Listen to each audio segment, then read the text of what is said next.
अस्सलाम वालेकुम जी। आज की वीडियो में हम बनाने जा रहे हैं करेला की रेसिपी। तो सबसे पहले आपने करेलों को अच्छी तरह से इसके छिलके उतार लेने हैं, इसको प्यारा प्यारा सा काट लेना है। उसके बाद इसको आपने वॉश कर लेना है और नमक लगा के इसको रख देना है।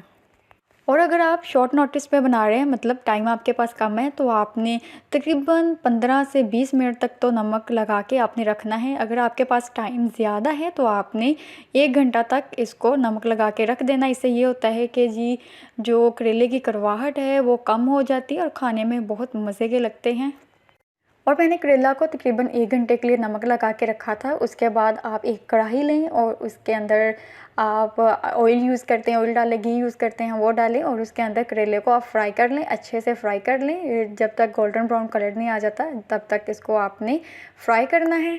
और आप इसको टाइम टू टाइम हिलाते रहें। इससे ये होगा कि हर तरफ ये अच्छे से फ्राई हो जाएंगे, कहीं से जलने का भी नहीं होगा। कि इस तरह से आपने गोल्डन ब्राउन इसको कर लेना है। और जब तक करेला फ्राई हो रहा है तो उसके साथ साथ मैंने ये प्याज भी काट लिए हैं, टमाटर और मिर्चें भी काट ली हैं क्योंकि ये इसमें जाएंगी। और देखें जी, जैसे ही करेले गोल्डन ब्राउन कलर में आ गए ना तो मैंने उनको एक साइड पे लगा दिया है और साथ में ही उसी ऑयल में मैंने प्याज को डाल दिया है। प्याज को हमने इसको सोटे कर लेना ताकि इसका जो कच्चापन है ना, कड़वापन, वो दूर हो जाए। तो इसके साथ फिर हम इसको बाद में मिक्स कर लेंगे। अच्छे से आप इसको हिलाते रहें ताकि ये नीचे से ना जाएं।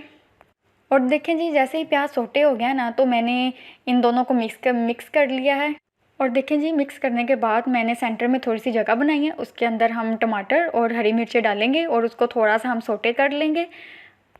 और देखने में इतना प्यारा इसका व्यू आ रहा है ना, सेंटर में रेड टमाटर हैं, हरी मिर्चें हैं और साइड पे वाइट और ग्रीन कॉम्बिनेशन, बड़ा प्यारा कॉम्बिनेशन यहाँ पे लग रहा था।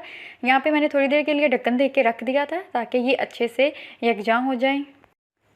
और इस स्टेज पे आके ना हमने प्याज, टमाटर और करेले को आपस में सभी चीज़ों को मिक्स कर लेना है। इससे ये होगा कि एक ही हांडी में सारी चीज़ों को हमने अलग अलग सोटे किया है तो हर एक का अब फ्लेवर बड़ा ही एनहांस होके आएगा, बड़े मज़े का लगेगा। और इसके बाद हमने इसके अंदर स्पाइसेस ऐड करने हैं।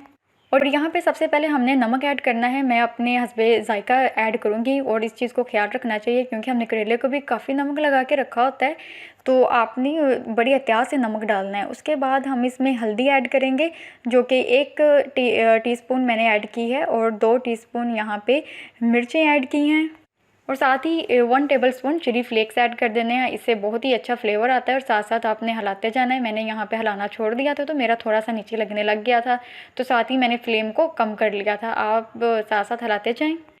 और यहाँ पे ना मैंने ज़ीरा और खुश्क धनिया है ना वो ले लिया है और इनको मैंने ग्राइंड कर लेना है। तो जब ये हमारी हांडी बिल्कुल तैयार हो जाएगी ना तो हमने उसके ऊपर इसको डालना है। इसके साथ बहुत ही अच्छा फ्लेवर आता है। और यहाँ पे करेला बन के ऑलमोस्ट तैयार है। तो मैंने इस पे जो ये पाउडर बनाया था तो उसको मैंने यहाँ पे इसका छिड़काव किया है। तो इसके साथ एक बहुत ही अच्छा अरोमा आता है, बहुत अच्छा फ्लेवर आता है। आप इस स्टेज पे ऐड करेंगे तो ज़्यादा इसमें फ्लेवर आएगा।